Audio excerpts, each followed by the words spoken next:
ಸಖತ್ತಾಗಿರೋದು.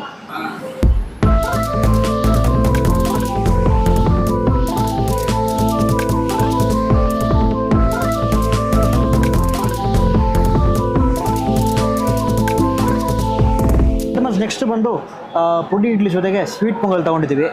ಪುಟಾಣಿ ಇಡ್ಲಿ ಒಂದೊಂದು ಬೈ ಡೈರೆಕ್ಟಾಗಿ ಹೋಗ್ಬಿಡ್ಬೋದು ಅನಿಸುತ್ತೆ. ಅಯ್ಯೋ ಇಡ್ಲಿ ಅದ್ಭುತ. ಹಾರ್ಡ್ನೆಸ್ ಇಲ್ಲ, ಏನಿಲ್ಲ. ಮೇನ್ ಶೋ ಸ್ಟಾಪರ್ ಏನು ಗೊತ್ತಾ, ಇವರ ಪುಡಿನೇ ಇಲ್ಲಿ ಮೇನ್ ಶೋ ಸ್ಟಾಪರು. ಬಾ ದಾಲ್ ಪುಡಿ ಟ್ರೈ ಮಾಡಿದೆ. ನಂತರ ಬಂದು ಈಗ ಬೆಳ್ಳುಳ್ಳಿ ಪುಡಿ ಟ್ರೈ ಮಾಡ್ತಿದ್ದೀನಿ. ಆ ಬೆಳ್ಳುಳ್ಳಿ ಘಾಟ್ ಹೊಡೆಯುತ್ತೆ. ಆಮೇಲೆ ನಂತರ ಫ್ಲೇವರು, ಆ ಖಾರ ಮೈಲ್ಡ್ ಆಗಿರುತ್ತೆ. ಅತಿ ಹೆಚ್ಚಾಗಿಲ್ಲ ಖಾರ, ಮೈಲ್ಡ್ ಖಾರನೇ, ಬಟ್ ಪ್ಯಾಕ್ಡ್ ಆಗಿದೆ. ಚಟ್ನಿ ಜೊತೆ ಹೋಗ್ಬಿಡೋಣ. ಸೊ ಪುಡಿ ಮಸ್ತ್